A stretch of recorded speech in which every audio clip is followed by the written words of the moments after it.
அஸ்ஸலாமு அலைக்கும். Welcome to high power electrical and plumbing. இன்றைக்கி நமக்கு ஒரு கஸ்டமர் கால் பண்ணியிருந்தாங்க. அவங்க வீட்டில் வாஷிங் மிஷின், ஃப்ரிட்ஜ், ஹீட்டர் எதை தொட்டாலும் எர்த் அடிக்குதுன்னு சொல்லி கூப்பிட்டுருந்தாங்க. நம்ம அதை செக் பண்ணுறதுக்கு ஒரு டிவைஸ் எடுத்துகிட்டு போயிருந்தோம். இதுதான் அந்த டிவைஸ். இந்த டிவைஸோட பேர் பார்த்தீங்கன்னா சாக்கெட் எர்த் டெஸ்டர்.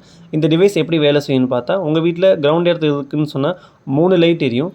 உங்கள் வீட்டில் கிரவுண்ட் எர்த் இல்லைன்னு சொன்னாக்க 2 லைட் தான் எரியும். நம்ம டெஸ்ட் பண்ண இந்த வீட்டில் 2 லைட் தான் எரிஞ்சிச்சு. அதனால் இந்த வீட்டில் கிரவுண்ட் எர்த் இல்லைன்னு சொல்லி நம்ம கிரவுண்ட் எர்த் போடுறதுக்கான வேலையை ஸ்டார்ட் பண்ணிட்டோம். நம்ம கெமிக்கல் ராடை வச்சு தான் நம்ம இந்த கிரவுண்ட் எர்த்தை போட்டிருக்கோம். நம்ம கிரவுண்ட் எர்த்து போட்டு முடிச்சதுக்கப்புறம் 100 வாட்ஸ் பல்ப் வச்சு நம்ம டெஸ்ட் பண்ணி காட்டிட்டோம்.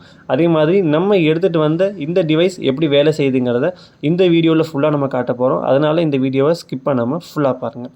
இந்த டிவைஸ் எப்படி வேலை செய்யும்னு சொன்னாக்க, ஃபேஸு நியூட்ரல் உங்களுடைய ப்ளக் பாயிண்ட்டில் மாறி வந்துச்சுன்னு சொன்னால் சிங்கிள் லைட் தான் எரியும். அதுவே ஃபேஸு நியூட்ரல் கரெக்டாக இருக்குது, கிரவுண்ட் எர்த் இல்லைன்னு சொன்னால் 2 லைட் எரியும். ஃபேஸு நியூட்ரல் கிரவுண்ட் எர்த் 3மே ப்ராப்பராக இருந்தால் மட்டும்தான் 3 லைட் எரியும்.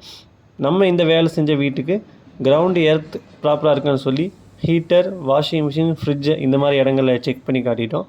இந்த மாதிரி எர்த்திங் சம்மந்தப்பட்ட வேலைக்கு ஸ்க்ரீனில் நம்முடைய நம்பர் இருக்குது, அதை கான்டாக்ட் பண்ணுங்கள்.